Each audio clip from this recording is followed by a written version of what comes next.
পৃথিবীটা বড়ই অদ্ভুত। এমন নিশিকালো অন্ধকার রাতে কেউ শান্তিতে ঘুমাচ্ছে, আবার কেউ পেটের দায়ে করছে অক্লান্ত পরিশ্রম। বর্তমান বাজার পরিস্থিতি এমন যে একবেলা কাজ না করলে পেটে ভাত পড়বে না। দ্রব্যমূল্যের দাম যেন দ্বিগুণ হারে বাড়ছে। আমি প্রভাকর, বাড়ি চণ্ডীপুর গ্রামে। বলতে লজ্জা করলেও পেশায় আমি একজন রিক্সা চালক। কথায় কথায় লোকে বলে ঠিকই যে কোনো কাজকে ছোট করে দেখতে নেই, কিন্তু সবাই তা মনে করে না। রিক্সা চালকের সাথে সকলেই খারাপ ব্যবহার করে। কি বা করার, বাবা মায়ের সাধ্য ছিল না পড়াশোনা করানোর, তাই তো বড় হয়ে নিজেকে এমন পেশায় বেছে নিতে হয়েছে। সম্মান পাই বা না পাই, আমাকে এই রিক্সা চালিয়েই নিজের পরিবারের মুখে খাবার তুলে দিতে হয়। আমি যাচ্ছি বেলাপোয়া স্টেশনে। প্রতিদিন রিক্সা চালানোর পাশাপাশি রাতে ট্রেনের যাত্রীদের ব্যাগ বস্তাও বহন করার কাজটাও আমি করি।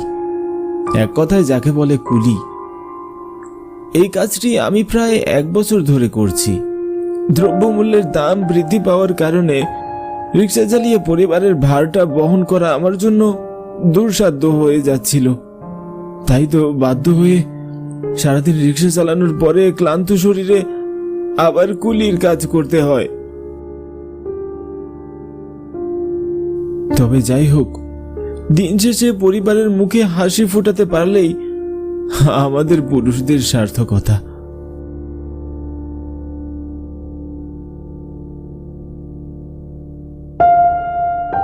কথা বলতে বলতে এরই মাঝে স্টেশনে পৌঁছে গেলাম। রিক্সাটি রেখে স্টেশনের ভেতরে প্রবেশ করে দেখি স্টেশনের ঘড়িতে সময় রাত 9টা।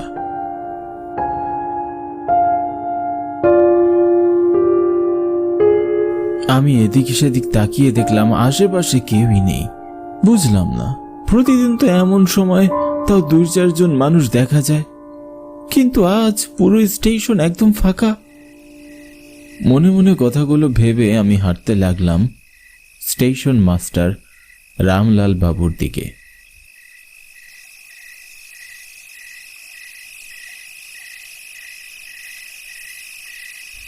তার ঘরে গিয়ে দেখি রামলাল বাবু বেঘোর হয়ে নাক ডেকে ঘুমাচ্ছে।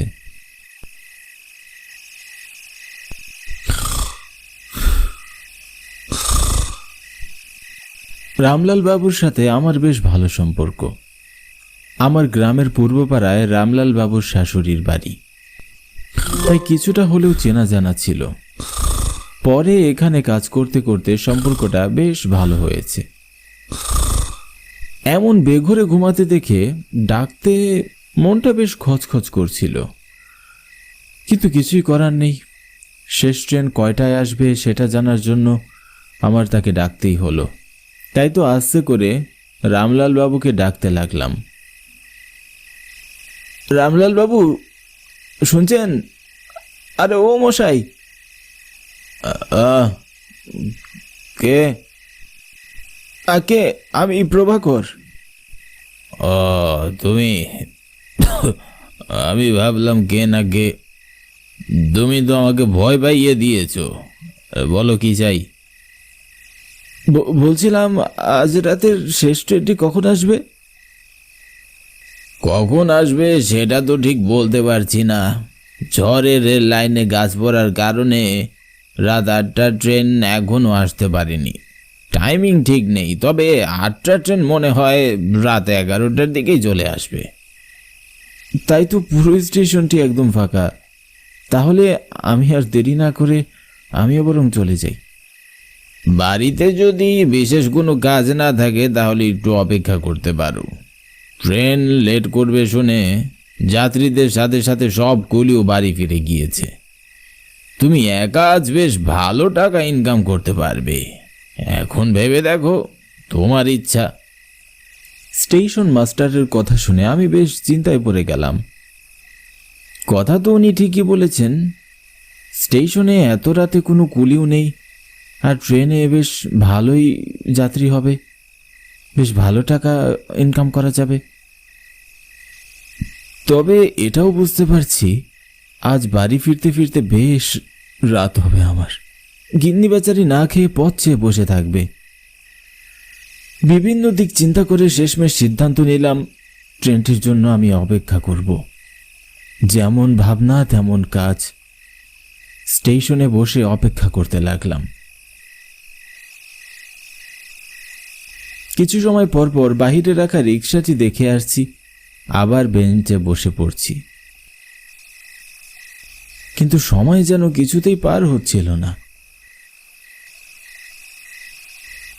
আমি আবারও রামলাল বাবুর কাছে গেলাম। গিয়ে দেখি বেচারা এখনো নাক ডেকে ঘুমাচ্ছে। লোকটাকে ঘুমন্ত অবস্থায় বেশ ভালোই লাগছে, তাই আর তাকে ডেকে বিরক্ত না করে আবার বেঞ্চিটির পাশে বসে পড়লাম। এবার যেন হঠাৎ মনের মধ্যে ভয় করতে লাগলো আমার। স্টেশনের আলোগুলো জ্বলা নেভা শুরু করতে লাগলো। এমন সময় হঠাৎ আমার মনে হলো আমার পিছনে কেউ দাঁড়িয়ে আছে। আমি মনে মনে ভাবলাম রামলাল বাবু হবে হয়তো। তারপরে পিছনে ফিরে তাকিয়ে দেখি পিছনে কেউই নেই। আর তখন স্টেশনের আলোগুলো সব নিভে গেল। দেখতে দেখতে পুরো স্টেশনটি অন্ধকার রয়েছে গেল। এতটা ঘুটঘুটে অন্ধকার রাত আমি আমার জীবনে কখনো দেখিনি। ভাবলাম রামলাল বাবুর কাছে যাই। হঠাৎ তখনই কানে ভেসে এসলো ট্রেনের হর্নের আওয়াজ। মনে মনে বেশ স্বস্তি পেলাম। ভাবলাম যাক, এবার তাড়াতাড়ি তাহলে বাড়ি ফেরা যাবে।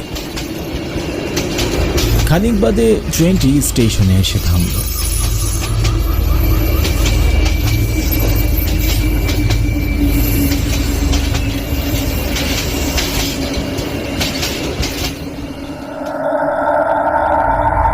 কিন্তু স্টেশনে একটি যাত্রীকেও নামতে দেখছি না। আমি বেঞ্চে থেকে উঠে সামনের দিকে এগিয়ে গেলাম। স্টেশনের মতো ট্রেনটির ভেতরেও কোনো আলো নেই। পুরোটা ট্রেন জুড়ে অন্ধকারে ছেয়ে আছে। কাউকেও কোথায় চোখে দেখা যাচ্ছে না। মনের ভেতরের মানুষটি বারবার বলছিল খারাপ কিছু ঘটতে চলেছে। মনে মনে ভাবলাম রামলাল বাবুকে ডাকবো, কিন্তু কেন জানি সে পথে যাবার আর সাহস হচ্ছিল না। তখনই হঠাৎ ট্রেনটি হর্ন বাজিয়ে অনেক জোরে স্টেশন থেকে চলে গেল। ট্রেন চলে যাবার পরে আমি তাড়াতাড়ি বাড়ি ফেরার জন্য সামনে পা বাড়াতেই যাব, ঠিক তখনই আমার সামনে মনে হলো আমার পাশে কিছু আছে। আমি ভয়ে ভয়ে পিছনে ফিরে যা দেখলাম তাতে আমার শরীরে ভয়ে শীতল স্রোত বইতে লাগলো। আমি দেখলাম যে বেঞ্চিতে আমি এতক্ষণ বসেছিলাম সেখানে একটি সাদা কাপড়ে মোড়ানো একটি লাশ পড়ে আছে। আশেপাশে কেউ নেই। তাহলে এই লাশটি কোথা থেকে এলো? আর তাছাড়া ট্রেন থেকেও কোনো মানুষকে নামতে দেখিনি। লাশটা কে রাখবে? তাহলে এই লাশ কার? এটা এমন প্রশ্ন যেন আমার মনের মধ্যে বারবার ঘুরপাক খাচ্ছিল। আমি ভয়ে রামলাল বাবুর নাম ধরে ডাকতে লাগলাম, রামলাল বাবু, রামলাল বাবু, কোথায় আপনি? কিন্তু আমি কারও কোনো সাড়া পেলাম না। হঠাৎ একটা দমকা হাওয়া এসে লাশটির মুখের কাপড় সরিয়ে দিল।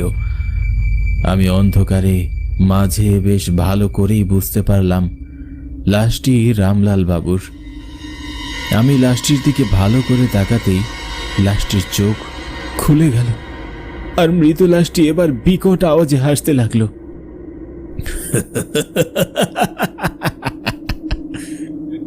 আমি ভয়ে রামলাল বাবুর ঘরের দিকে ছুটতে লাগলাম।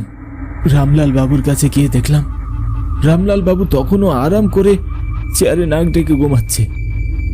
আমি রামলাল বাবুকে ডাকতে লাগলাম, রামলাল বাবু, রামলাল বাবু, শুনছেন? রামলাল বাবু চোখ বন্ধ করে বেশ বিরক্তি নিয়ে উত্তর করলেন, আরে মশাই, ট্রেন চলে আসবে তো, আমাকে একটু ঘুমাতে দিন না। কিন্তু ট্রেন তো এসেছিল, আবার চলেও গেল। আমার কথা শুনে রামলাল বাবু এবার চোখ খুলে আমাকে বলল, কি সব বলছো? ট্রেন আসবে আর আমি জানবো না? রাস্তা পরিষ্কার হলে সবার আগে আমার কাছে ফোন আসবে। রামলাল বাবু কথাটি বলতেই আমার পাশে থাকা ফোনটি ভেজে উঠল।